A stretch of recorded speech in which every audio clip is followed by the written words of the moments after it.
Hello folks, welcome back to another video. Today, let's dive into one of the most iconic movie franchises, Saw. If you haven't heard of it, where have you been? The Saw movies took the horror world by storm.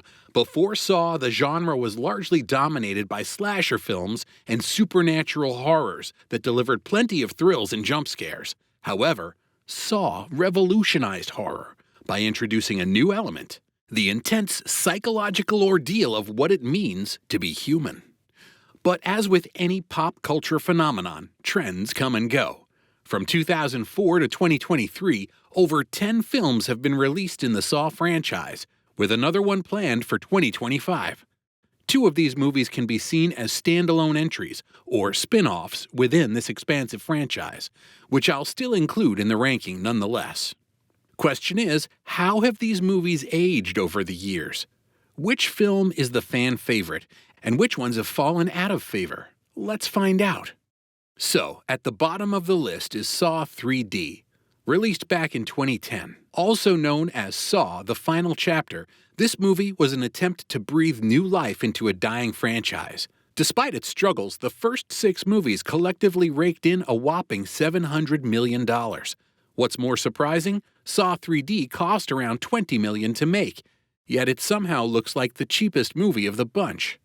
The movie starts off well enough. This time there's no corporate evil or morally questionable people involved. Instead, we meet a self-help guru named Bobby, who falsely claims to be a survivor of the Jigsaw traps to catapult himself to fame.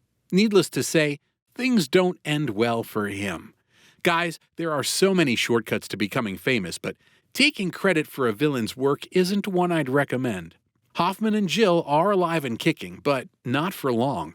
Hoffman wants to carry on Jigsaw's legacy, but Jill is standing in his way. With internal affairs closing in on him, trying to deal with Jill, who tipped them off, and teaching Bobby and his crew a lesson, Hoffman certainly has his hands full. Not for long, though. The movie is saved from its dragged-out ending by the reappearance of Dr. Lawrence Gordon. You know, the guy who gave our dear John a bad diagnosis and inadvertently set him off on this grisly path. On number 9, we have Jigsaw, released after Saw 3D in 2017.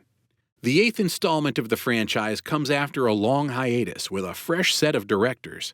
Introducing new narratives and characters, it can be considered a standalone entry as it has its own beginning, middle, and end. Moreover, it stands on its own when it comes to understanding the plot and the characters, without relying on its predecessors. At this point, many argue the reason the Saw movies are so controversial with regards to content matters is because they've changed hands so many times. Jigsaw features none of the original cast members, but Tobin Bell still returns. A decade later, Jigsaw's legacy is still a menace to the law officials. This time there's a barn. Former fans of the franchise were disappointed by the lack of ingenuity and sinister nature of the traps, but to me personally it wasn't that. The traps, and the victims' crimes, seem to reflect the idea that even the simplest things can result in tragedy. A point well illustrated by the grain silo trap, and how each victim's petty crime ended in a tragic result. Jigsaw makes a decent attempt to revive the franchise by taking it in a different direction while aiming to preserve its core elements. They don't quite succeed at fully revitalizing it, but they also don't completely miss the mark. Let's uncover the film at number 8. Jigsaw's choice of victims may appear more random initially, but it is always deliberate. In the 3rd movie, we follow Jeff, a father who has tragically lost his son Dylan in a drunk driving accident. The victims are all connected to Jeff, especially those involved in the circumstances surrounding Dylan's death. Shawnee Smith naturally returns as Amanda, who joined Jigsaw in his relentless mission to punish the morally corrupt by the end of the previous film, i.e. Saw 2.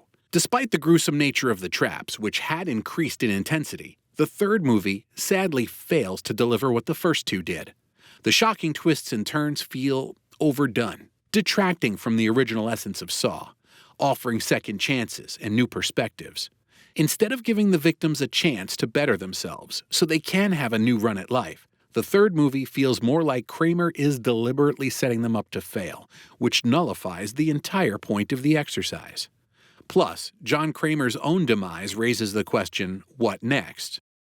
On number 7, we have Saw 5. Saw 5 does explore the return from the dead trope, but not in the way anyone had hoped. By now, the film has established its own formula. It begins with someone in a dire situation destined for death, setting a tone of despair. The police are called in, investigations unfold, and on the flip side, a diverse group of individuals find themselves fighting for survival because a serial killer decided he was bored on a Tuesday. You get the idea. Detective Hoffman is tasked with carrying on Jigsaw's legacy, a choice that, even as a casual viewer, seems deliberately setting him up for failure. No disrespect to Costas Mandylor, who portrays the character well, but he lacks the gravitas of Tobin Bell, who brought Jigsaw to life. Mandylor handles the dual role as effectively as possible in a movie that fails to fully engage. The new batch of victims seems collectively less sharp, which can be frustrating to watch. Of course, the key to survival remains working together, a lesson hammered home over the course of the past 4 movies. Disconnected storylines and a lack of enigmatic serial killers makes it a poor viewing. Let's dig into the movie ranked 6th. As the 6th movie in the franchise, it feels like beating a dead horse. It's clear the filmmakers have run out of fresh ideas and are scrambling to keep the franchise afloat. This time, instead of targeting ordinary individuals, Jigsaw takes on the role of a moral crusader, focusing on the perceived evils of insurance companies. Enter William Easton and his associates, who are about to have a less than enjoyable experience. Intrigue builds as Detective Hoffman, who in the previous movie cast doubt on Detective Stram, now finds himself under suspicion, with others believing he was Jigsaw's protege. As expected, inconsistencies arise, prompting an investigation. Meanwhile, William Easton and his associates experience a type of bonding at an abandoned zoo that even corporate retreats fail to generate. Unfortunately, such outings typically don't end with a high body count either. Jill reappears and is seen to have been aiding Hoffman in executing her late husband's will. Jill surprises us all by going after Hoffman as it is revealed that Kramer asked for Hoffman to be tested after his death. Saw 6 is packed with plot twists, but unfortunately, none of them quite hit the mark. Thankfully, the movie's redeeming quality is its concise runtime of just 90 minutes. After Hoffman dispatches Jill with the iconic reverse bear trap and ties up loose ends, Gordon swoops in to exact revenge. It turns out that by eliminating Jill, Hoffman sealed his own fate, as John had instructed Gordon to act defensively if she was harmed. Dr. Gordon's return marks the end of Hoffman's lackluster reign as Jigsaw and sparks speculation about the emergence of a new successor to the Jigsaw legacy. Spiral takes the spot of the 5th best movie in the franchise. It carries forward the bloody legacy of Saw with a refreshing twist. With a new cast and directors, alongside OG creators James Wan and Leigh Whannell, the film surprises audiences by featuring Chris Rock in a leading role. Rock further impresses with a solid performance as Detective Zeke Banks, who breaks away from the typical one-dimensional portrayal of police officers in the franchise. The film also moves away from the parallel storyline device, opting instead to focus on officers grappling with a copycat Jigsaw killer. This shift proves entertaining enough to justify its runtime. Spiral may not recapture the original magic of the first 2 movies, but it stands strong as a standalone sequel. It effectively sets the stage for the next installment of the franchise and is definitely worth watching. On number 4, it's none other than... If you're a fan of telenovelas or Asian dramas, you're probably familiar with the return from the dead trope. After they dispatched Jigsaw, the main villain of the series, in the previous movie, one can't help but wonder what kind of craziness they'll conjure up next. While the 4th installment doesn't quite live up to the hype of its predecessors, it does provide insight into the man behind Jigsaw. We've had a rough sketch of Jigsaw's persona from the previous 3 films, but John Kramer's backstory remains elusive. The narrative sheds light on the events that shaped John Kramer and led to the creation of Jigsaw, offering clarity to viewers of the franchise. It underscores the notion that sometimes a single tragic event can push someone to become an unhinged serial killer who plays God. However, Tobin Bell's compelling performance saves the movie. but overall it falls a bit flat. Now we're going to unveil the first 3 movies. The third spot is held by Saw X, which came out last year. What's interesting about this part is the fact that despite its many predecessors, it is the direct sequel to the first film and a prequel to Saw 2. It heralds the return of Tobin Bell and Shawnee Smith, who reprised their roles as John Kramer and Amanda. The storyline is pretty straightforward. John Kramer, who's been diagnosed with cancer, learns of a new experimental treatment that's been known to be successful, pioneered by Dr. Finn Peterson. Kramer contacts his daughter, Cecilia, who directs him to come to her clinic in Mexico. As is the case with our protagonist, nothing ever goes right for him. John Kramer submits himself to the procedure, only to learn that the entire thing was a scam, and he was not cured. Enraged by having been tricked, Kramer sets out on a mission to teach the people involved a lesson. I don't know about you, but trying to cheat a serial killer is never a good idea.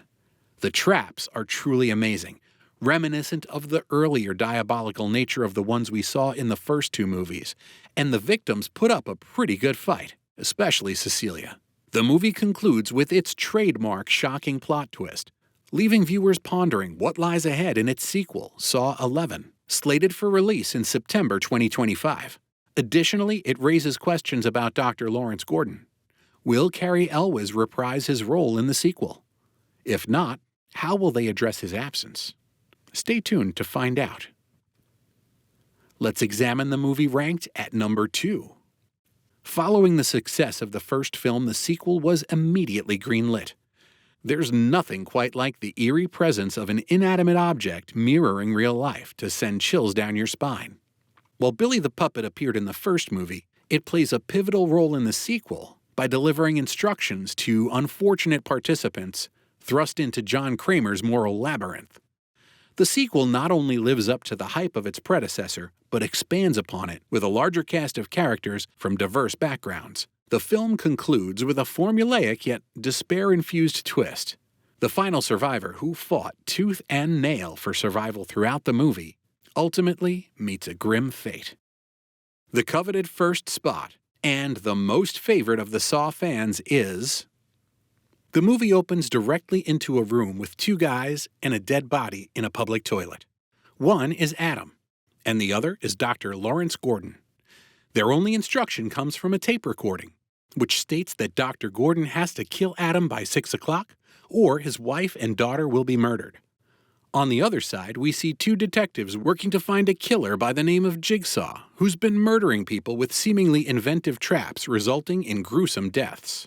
The parallel storytelling style is engaging, as is the dilemma of the 2 men.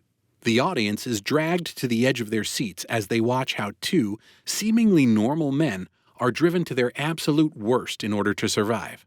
It forces the viewer to confront the question of how much of the animal lurks under our skin. The twist at the end is what saves the movie. Looking back, we see that even though Saw introduced a new element to the horror genre, it didn't explore the person behind Jigsaw and their motivations. After all, anyone crazy can hack someone into pieces, but it takes someone truly devious to do what Jigsaw does. And what drives someone like that is what tickles your fancy. Here's the ranking of the Saw movies from worst to best. There's no denying Saw's profound impact on the horror genre, and some may argue it's time to retire it. However, with the response to Saw X and the upcoming Saw 11 on the horizon, the future remains uncertain. What's your personal ranking of these films? Share your thoughts below.